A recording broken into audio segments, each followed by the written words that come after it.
వెదకుడి మీకు దొరుకును, తట్టుడు మీకు తీయబడును, అడుగు ప్రతి వాడును పొందును.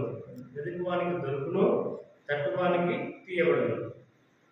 కాబట్టి ఇక్కడ చూసినట్లయితే గత మంగళవారము ప్రార్థన కూడికలో దాసుల ద్వారా మనతో మాట్లాడుతున్నాడు, వాక్యం ద్వారా దేవుడు మనతో మాట్లాడుతున్నాడు. కాబట్టి అడుగుడు మీకు ఇవ్వబడు. కాబట్టి మనం అడగాలి. ఏం అడగాలి?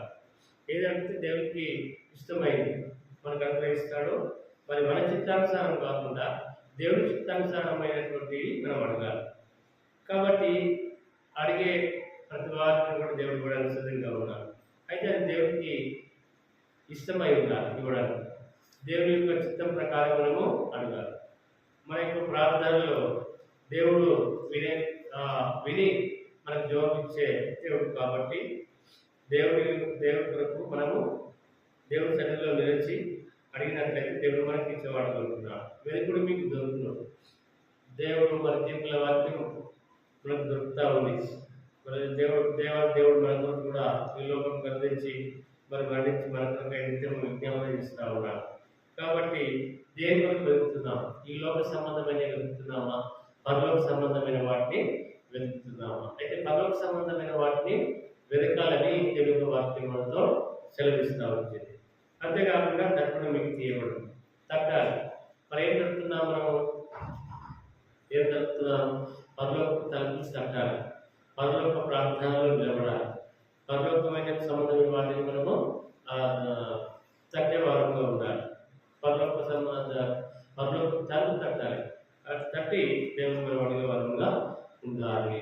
అందుకే ఆయన ప్రార్థన చూసుకుందాం. మనం దానియేలు గ్రంథము 10వ అధ్యాయం 2వ వచనం.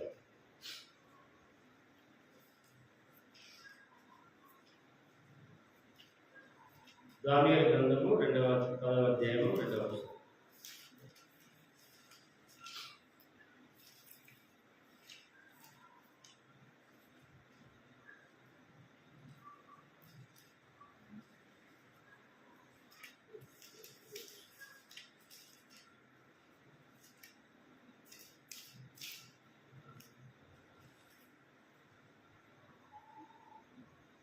దానియేలు 10వ అధ్యాయం 2వ వచనం చదువుతుందా?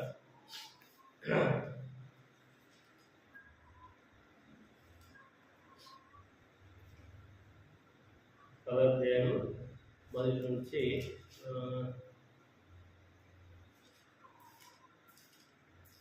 5వ వచనం వరకు మాత్రం చదువుకుందాం.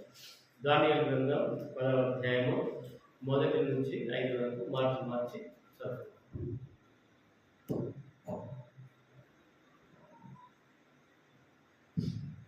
పారసీక రాజుకు కోరేషు పరిపాలన కాలంలో 3వ సంవత్సరమున బెల్తెషాజరు అను దానియేలునకు ఒక సంగతి బయలుపరచబడింది. గొప్ప యుద్ధము జరుగునన్న ఆ సంగతి నిజమే. దానియేలు దాన్ని గ్రహించాడు. అది దర్శనము వలన అతనికి తెలిసినదాయను.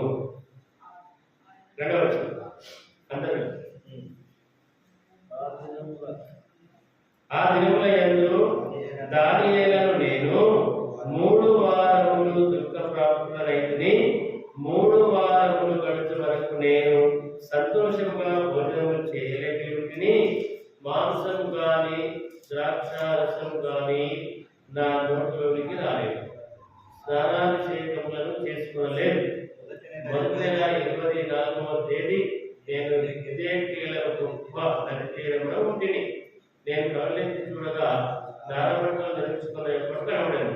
అతడు నడుమున మేలు బంగారు నడికట్టు కట్టుకొని ఉన్నాను. కాబట్టి ఇక్కడ ఈ యొక్క దానియేలు అధ్యాయం చూసుకున్నట్లయితే దానియేలు సార్లు విన్నాం. దానియేలు పట్ల దేవుడు చేసిన మేలు ఆశ్చర్య కార్యములు ఉన్నాయి. అంతేకాకుండా దానియేలు పట్ల దేవుడు అద్భుత కార్యము ఆశ్చర్య కార్యములు చేసినాడు. మరి దానియేలు దేవుని కొరకు ఏం చేశాడు? దానియేలు దేవుని కొరకు ఏం చేస్తున్నాడు అనేది మనం తెలుసుకోవాలి. కాబట్టి ఇక్కడ చూసినట్లయితే దానియేలు గ్రంథంలో మరి ఎంతో మొదటి అధ్యాయం చూసినట్లయితే ఆయన అందరికంటే కూడా మరి దేవుని యొక్క దైవత్వం కలిగి ఉంటున్నాడు, దేవునితో జీవిస్తూ వస్తున్నాడు. మరి అందరిలో కూడా ఆయన ముక్కుడిగా ఉంటున్నాడు. మరి ఆయనకి ఎంతో కళ స్వభావం కూడా తెలియజేసినటువంటి జ్ఞానము కలిగి ఉంటున్నాడు. కాబట్టి ఆ యొక్క రాజు మరి యూదా రాజుకు యెహోయాకీము ఏలుబడితో 3వ సంవత్సరంలో బబులోను రాజుకు నెబుకద్నెజరు యెరూషలేము మీదకి వచ్చి దాని ముట్టడి వేయగా ప్రభువు యూదా రాజుకు యెహోయాకీము దేవుని మందిరంలో శేషించిన ఉపకరణలను ఆ రాజు చేసి అప్పగించాను కనుక అతడు ఆ వస్తువులను శ్రీరామ దేశంలో తన దేవతాలయము తీసుకుని పోయి తన దేవతాలయము బొక్కసంలో ఉంచాడు. కాబట్టి చూసినట్లయితే మరి దానియేలు ఏం చేసిందంటే మరి ఇక్కడ దేవుడు నమ్ముకుని ఉంది. మరి ఆ పెద్దల మీద ప్రధానుల మీద కూడా అతను మరి ఒక పెద్ద మరి వాడుగా నియమింపబడి మరి దేవుడి కొరకు ఎందుకు చేస్తున్నాడంటే మరి ఎందుకు మరి ఆయన ప్రార్థిస్తాము మనం ప్రార్థిస్తున్నాడని తెలుసు, ఆ సింహపోల నుంచి దేవుడు విడిపించినాడని తెలుసు. కానీ మరి దానియేలు తన జీవితంలో మరి దేని కొరకు ప్రార్థిస్తున్నాడు, మరి ఎవరి కొరకు, మరి ఆయన వ్యక్తిగత జీవితం కొరక లేకపోతే సంఘ జీవితం కొరక అనేది మనము గుర్తించాలి. కాబట్టి ఇక్కడ చూసినట్లయితే ఇజ్రాయేలు ప్రజల కొరకు లేదా యెరూషలేము పట్టణం కొరకు ఆయన ప్రార్థిస్తూ వస్తా ఉన్నాడు. యెరూషలేము మీదకి రాజు యుద్ధం చేస్తూ వచ్చి మరి అక్కడ ఉన్నటువంటి వస్తువులను తీసుకుని వెళ్ళి అక్కడ ఉన్నటువంటి దేవతలకు మరి అలంకరించి మరి ఆ నిలబెట్టి మొరకపడదు అన్నప్పుడు ఎంతగానో మరి ఆ నెబుకద్నెజరు ఏలుబడినటువంటి ఆ యొక్క సమయంలో మరి ఆయన కాలం అంటాడు. ఆ కాల స్వభావం కూడా మన దానియేలు వివరిస్తూ వస్తాడు. అయినప్పటికీ కూడా మరి దానియేలు విషయంలో ఖండితమైనటువంటి ఆజ్ఞ, మీరు ఎవరు కూడా ఎవరిని ప్రార్థిస్తుంది అన్నప్పుడు దానియేలు మాత్రం ప్రార్థిస్తున్నాడు అనే విషయం మనకు తెలుసు. కానీ ఆ యొక్క దేవుని యొక్క ప్రజల విషయమై, దేవుని యొక్క పట్టణం విషయమై, దేవుని యొక్క మందిరం విషయమై మరి దానియేలు దాదాపుగా మరి ఎన్నో ఉపవాసం ఉన్నాడు. ఇక్కడ చూసినట్లయితే 3 వారాలు ఉపవాసం ఉండి ప్రార్థన చేస్తూ వస్తూ ఉన్నాడు. ఆ దినముల యందు దానియేలను నేను 3 వారములు దుఃఖ ప్రాప్తుడనైతిని. 3 వారములు గడిచే వరకు కూడా. కాబట్టి ఎందుకు ఈ 3 వారాలు? 3 వారాలు అంటే ఒక వారానికి 7 రోజులు. కాబట్టి 3 × 21 21 రోజులు మన దేవుని సన్నిధిలో నిలిచి ఉపవాసంగా ప్రార్థిస్తూ దుఃఖంతో ప్రార్థిస్తూ వచ్చినప్పుడు మరి దానియేలుకు మరి దేవుడు గొప్ప విజయమును అనుగ్రహించాడు. మరి తన ప్రజలను విడిపించాలని ఆ యొక్క మందిరము క్షేమం కొరకు మరి ప్రార్థిస్తూ ఆ ప్రజల కొరకు ప్రార్థిస్తూ తనకు జరిగినటువంటి ఆ సంఘటన మరి ఆ యొక్క శిక్ష మరి సింహపోల యొక్క శిక్షను కూడా తప్పించడానికి దానియేలు ఎంతగానో మరి 3 సార్లు మరి ప్రార్థిస్తున్నాడు. కాబట్టి మనం కూడా ప్రార్థన అంటే మరి మనకు తోడుగా ఉన్నటువంటిది. ఎవరు లేని సమయంలో ప్రార్థనను మనం కలిగి ఉంటే అది మనకు తోడుగా వస్తుంది. ఆ ప్రార్థన ద్వారా మనకు శక్తి కలుగుతుంది. ఆ ప్రార్థన ద్వారా మనకు విజయం కలుగుతుంది. ఆ ప్రార్థన చేయడం వల్ల మరి మనకు హృదయం ఉల్లాసంగా సంతోషంగా ఉంటుంది. ప్రార్థన చేయడం వల్ల మనము దేవుని సన్నిధిని మరి కలిగి ఉండే వారుగా ఉంటాం. అందుకే ఇక్కడ దానియేలు ఏమంటున్నాక మరి నేను మాత్రం దేవుని కొరకు, మన దేవుని ప్రజల కొరకు, దేవుని యొక్క మరి పట్టణం కొరకు, యెరూషలేము పట్టణం కొరకు, ఆ తర్వాత ఇశ్రాయేలు ప్రజల కొరకు, ఆ తర్వాత మరి తాను కూడా నమ్మినట్టు దేవుని కొరకు మర్చిపోకుండా తన శక్తి జీవితంలో అభివృద్ధి జీవితంలో ఎంతగానో ప్రార్థిస్తూ వస్తూ ఉన్నాడు. ప్రార్థించినప్పుడు దేవుడు దానియేలు యొక్క మొరలు విని ప్రార్థన అంటే మరి ఎంతో మరి ఆ దుఃఖంతో కూడినటువంటిది, ఎంతో మరి బాధతో వేదనతో కూడినటువంటిది. ఆ ప్రార్థన శక్తిని, ఆ ప్రార్థన బలాన్ని, ఆ యొక్క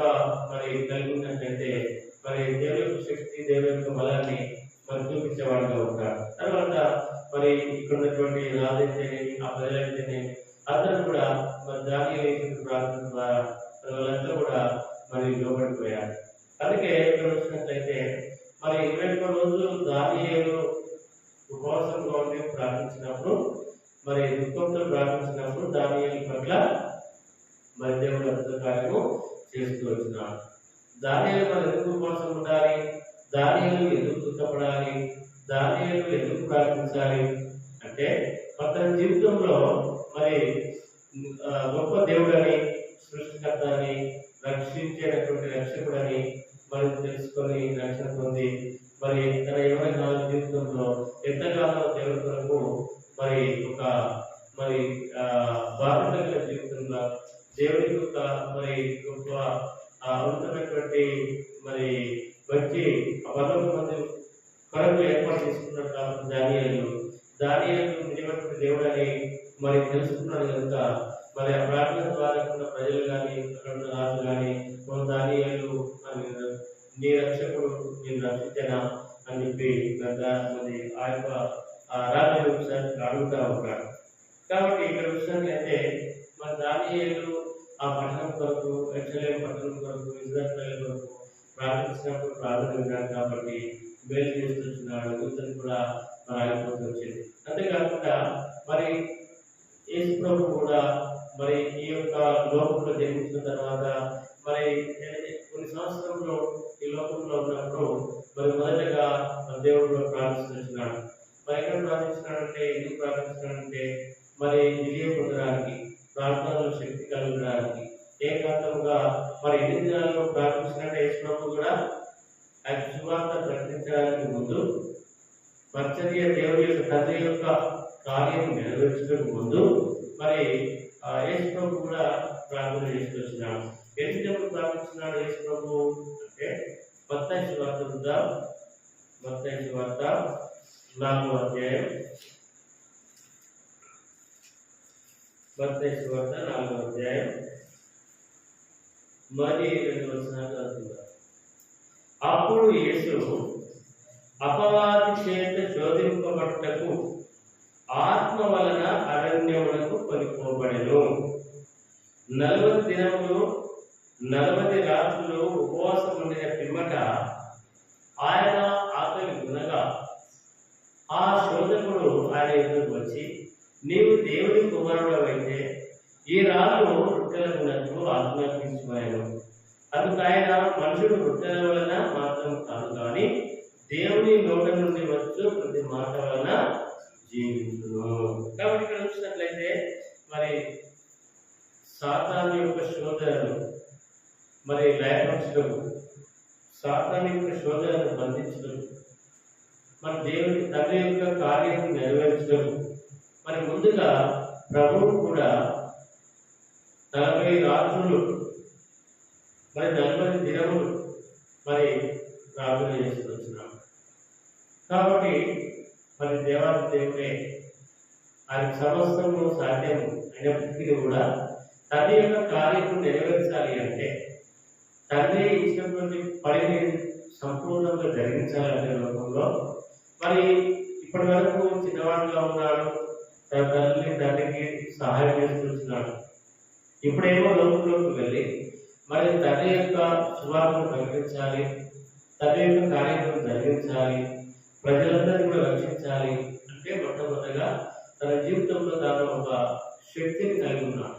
తండ్రి వలన శక్తిని కలిగి, ఆ శక్తిని ఎంత కలిగి ఉన్నాడు అంటే మరి తాను కూడా దేవుడి కదా మీకు 40 దినములు పగలు రాత్రి ఎందుకు ప్రార్థించాలి అని అనుకోలేదు. కానీ మరి ప్రార్థన ద్వారా నేను తండ్రి కార్యం నెరవేరుస్తాను, ఈ సాధారణ చూడాలని కూడా నాకేమీ రాబోతున్న ఉద్దేశం చేత మరి ప్రభువు తన జీవితంలో కూడా సువార్త వచ్చే ముందు అనేక గొప్ప గొప్ప మరి అరణ్యంలోకి వెళ్ళి మరి ఎంతగానో ప్రార్థిస్తూ దుఃఖించేవాడుగా ఉంటున్నాడు.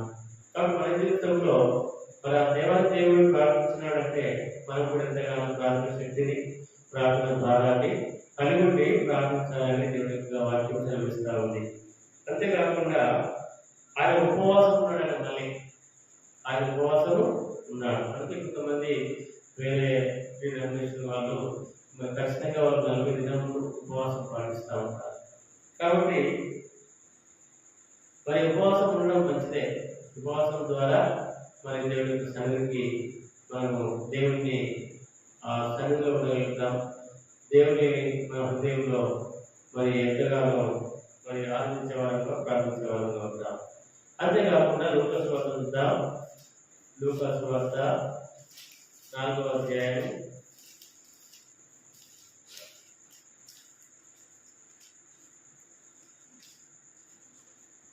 1 వచనం చదువుతున్నాం. యేసు పరిశుద్ధాత్మ పూర్ణుడై యోర్దాను నది నుండి తిరిగి వచ్చి 40 దినములు ఆత్మ చేత అరణ్యములో నడిపింపబడి అపవాది చేత శోధింపబడుచుండెను. ఆ దినములలో ఆయన ఏమీయో తినలేదు అని తిరిగిన తర్వాత ఆయన ఆగిపోయాడు. కాబట్టి ఏం చేసిందట? పరిశుద్ధాత్మ చేత మరి దేవుని యొక్క ఆత్మ చేత నింపబడిన తండ్రి యొక్క ఆత్మ చేత నింపబడి ఉన్నాడు.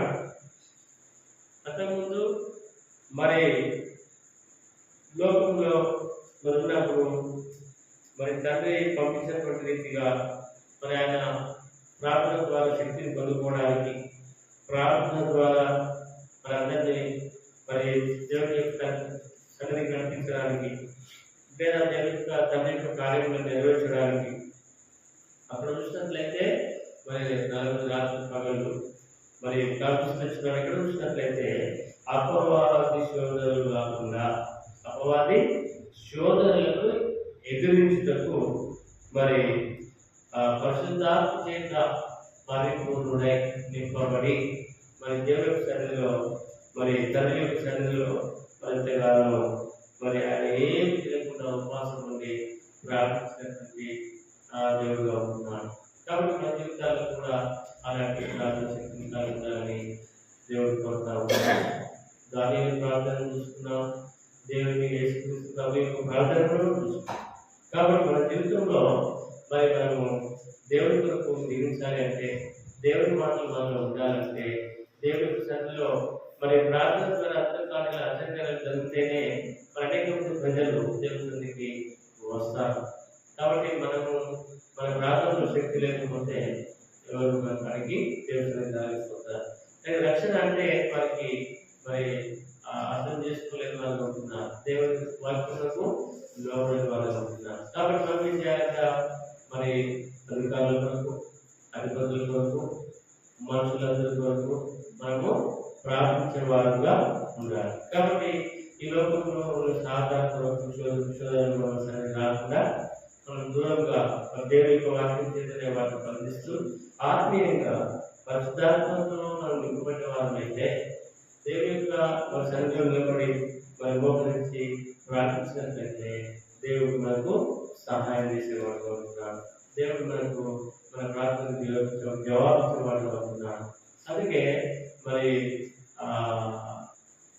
రియల్గా జరిగినటువంటి సంఘటన ఏంటంటే ఇక్కడ ఉన్నటువంటి అనేక ప్రజలు కొంతమంది మరి ఉన్నత చదువులు చదివించడానికి అమెరికను ఆస్ట్రేలియాలో పంపుతారు. అయితే మన తల్లిదండ్రులు దేవుడు నమ్ముతున్నటువంటి వారు తన కుమారుడు కూడా ఏం చేశారంట, మరి ఎక్కడికి అమెరికకు పంపించారు. మరి బాబు చదువుతున్నాడు, బాబు దేవుడి సన్నిధిలో మరి తాత్పర్యంలో వచ్చినాడు. అయితే మరొక దినము ఆ తల్లికి 3 గంటలకు ఒక కళ వచ్చిందట. 3 గంటలకు ఒక కళ వచ్చిందట. కళ ఏమొచ్చిందంటే, ఇదిగో నీ కుమారుడు చనిపోతున్నాడు, ఇదిగో నీ కుమారుడు మరి బతుకుతాడు, లేదా ఇంకో నీ కుమారుడు మరి ఎంతో మరి బాధలో ఉన్నాడు అని ఆ కళ రాగానే తల్లి మరి నిద్రలో నుంచి ఉలికి పడిందట, భయపడదట. భయపడి అయ్యో ఏంటి కళ ఏంటి వచ్చింది, మా కుమారుడు ఎట్లా ఉన్నాడు, ఏం చేస్తున్నాడు, ఎక్కడున్నాడు, మరి నా పరిస్థితి, మా కుమారుడి పరిస్థితి ఏంటి అని చెప్పేసి మరి ఆమె ఆలోచిస్తూ వెంటనే ఏం చేసిందట, మరి ఆమె మళ్ళీ దేవుని వాళ్ళకి బయటకు తీసుకొని చదువుకొని ప్రార్థన చేసింది. ప్రభు మరి నాకు ఈ కాలం వచ్చింది, మరి నిజంగా నా కుమారుడు ఇలా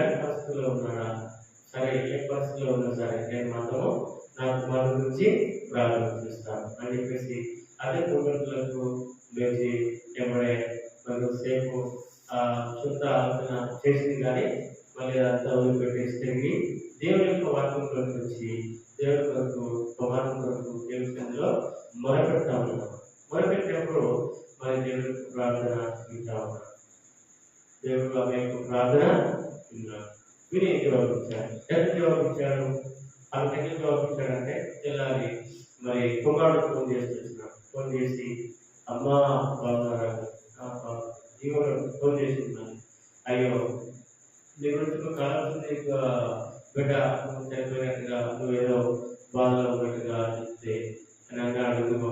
రాత్రి 3 గంటలకు మా హాస్టల్లో ఆత్మ ప్రమాదము జరిగింది. అయితే ఎవరో ఒకరు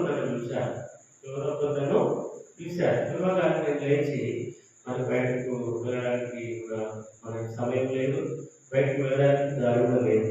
కానీ నేను మరి ఆ పైపులు ఉంటాయి, సైడ్లో ఏమిటంటే పైపులు ఉంటాయి, పైపులు ఉంటాయి. ఆ పైపులు పట్టుకుని దిగి నేను బయట వచ్చేసి మరి క్షేమంగా ఉన్నాను అని చెప్పి ఇది ఎప్పుడు జరిగింది రాత్రి 3 గంటలకు జరిగింది నాకు అని చెప్పేసి వాళ్ళ అమ్మ చెప్పాడు. అయ్యో నిజంగానే కదా, మరి దేవుడు నా యొక్క ప్రార్థన విని మరి రియల్గా మరి నిజంగా నా కుమారుడు ఈ బాధలో ఉన్నాడు, మరి రియల్గా నిజంగా నా దేవుడికి నా కుమారుడికి అని మరి ఆ యొక్క అభిప్రాయం జరిగి చనిపోతే మరి నా పరిస్థితి ఏంటి? కానీ మరి వెంటనే దేవస్థానంలో మొదటి ప్రార్థించినప్పుడు మరి తన కుమారుని కాపాడిన వాడుగా ఉంటున్నాడు. కాబట్టి అలాంటి స్థాయికి అలాంటి మరి మన ఆత్మీయ దేవస్థానంలో అలాంటి ప్రార్థన మనము కలిగి ఉంటాం. ప్రార్థన ద్వారానే మనకు సమస్తము మరి సమస్తము సాధ్యమవులాగా దేవుడు మన యొక్క కార్యములు అద్భుత కార్యాలు చేస్తూ ఉంటారు. అందుకే ఇక్కడ చూసినట్లయితే మన దేవుని సన్నిధిలో మనం మొదలుపెట్టాలి, దేవుడికి మొదలుపెట్టాలి అని మనం చూస్తూ వచ్చినాము. మరి ఆ యొక్క మన యోన ప్రార్థించినప్పుడు మరి అద్భుత కార్యాలు చేశాడు. మోసే ఆహారం ప్రార్థించినప్పుడు మరి మన చూపిస్తున్నాడు. ఇశ్రాయేలుని మన 6 నెలల మీద సముద్రంలో నడిపిస్తూ వచ్చినాడు. అనేక మంది మన ప్రాంతాల గురించి, అనేక మంది మరి దైవ దాసుల గురించి సాక్షులు విని మనం ఉంటున్నాం. కాబట్టి దేవుడు వారికి చేసినటువంటి మేలు ఉపకారం ఎన్నో ఉంటున్నాయి. కానీ మన జీవితాల్లో కూడా మనము మన కొరకే కాకుండా మన సంఘం కొరకు, మరి మన గ్రామం కొరకు, మన మరి ఈ ప్రపంచం కొరకు, దేశం కొరకు వ్యక్తిగతంగా, కుటుంబరీతిగా, సంఘరీతిగా మరి ప్రార్థనలో ప్రార్థన శక్తిని మనం కలిగి ఉన్నట్లయితే దేవుడు మన ప్రార్థనని జవాబిస్తాడు. కాబట్టి ప్రార్థన చేసినప్పుడు ఏం చేస్తున్నారు ప్రార్థించినప్పుడు అపోస్తల కార్యము 2వ అధ్యాయం చూద్దాం. అపోస్తల కార్యము 2వ అధ్యాయం.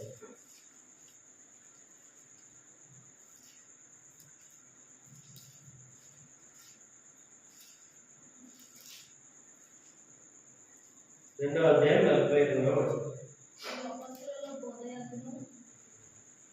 వీరు అపోస్తలుల బోధయందును సహవాసమందును రొట్టె విడిచుటయందును ప్రార్థన చేయుటయందును ఎడతెగక ఉండేది. కింద లగ్నం చూసినట్లయితే అప్పుడు ప్రతి వారికి భయం కలిగేను, మరియు అనేక మహాకార్యములను సూచక్రియలను అపోస్తలుల ద్వారా జరిగేను. కాబట్టి అపోస్తలుల సంఘంలో ఉన్నప్పుడు వాళ్ళు ఏం చేస్తున్నారట, ప్రతి మరి ఆ యొక్క సంఘంలో కూర్చొని మరి వారి యొక్క సంఘంలో అందరూ కూడా ఏం చేస్తున్నారట, వాళ్ళు బోధయందును సహవాసమందును రొట్టె విడిచుటయందును ఈ 3 మనకు తెలుసు. కానీ ప్రార్థన చేయటయందును తెలిసేక ఉంది. కాబట్టి మన జీవితాల్లో మనము ప్రార్థన ఎంతగానో మరి ఎడతెగక మనం ప్రార్థిస్తున్నట్లయితే దేవుడు మన ప్రార్థన విని జవాబిస్తాడు. వారు ప్రార్థించినప్పుడు సంఘం అంతా కూడి మరి అపోస్తలుల అందరూ కూడా కూడి మరి ప్రార్థన చేసినప్పుడు మరి అప్పుడు ఇతరులకు ఏమైనా ప్రతి వారికి భయం కలిగాను, మరి అనేక మహత్కార్యములను సూచక్రియలను అపోస్తుల ద్వారా జరిగాయి. కాబట్టి మన ద్వారా మనం ప్రార్థించినప్పుడు మరి ఎన్నో సూచక్రియలు జరగాలి. మరి మహత్కార్యాలు చేసేవారంగా ఉండాలి. దేవుని యొక్క నామం బట్టి మనము ప్రార్థించే వారిని ఉంటున్నాం కాబట్టి, దేవుడు యొక్క విశ్వాసం ఉంచిన వారిని ఉంటున్నాం కాబట్టి, దేవుడు మరి మన ద్వారా మరి ఎంతో మరి ఆత్మకార్యం జరగాలంటే మనం ఎంతగా ఆత్మీయంగా పరిశుద్ధంగా మరి జీవించి దేవుని కొరకు ప్రార్థించినట్లయితే దేవుడు తన కార్యం పట్ల నెరవేర్చేవాడుగా ఉంటున్నాడు. కాబట్టి కార్యం పట్ల ప్రభువును ప్రార్థించినప్పుడు ప్రభు పట్ల తన తండ్రి అంతేకాకుండా ఇంకా అనేక మంది ప్రవక్తలు ప్రార్థించినప్పుడు దేవుడు వారి ప్రార్థన కలిగి వారికి జవాబిచ్చాడు, అద్భుతాలు చేశాడు.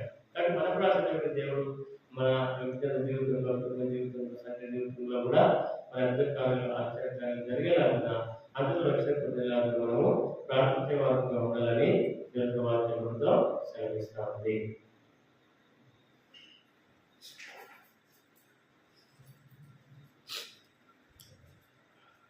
దయచేసి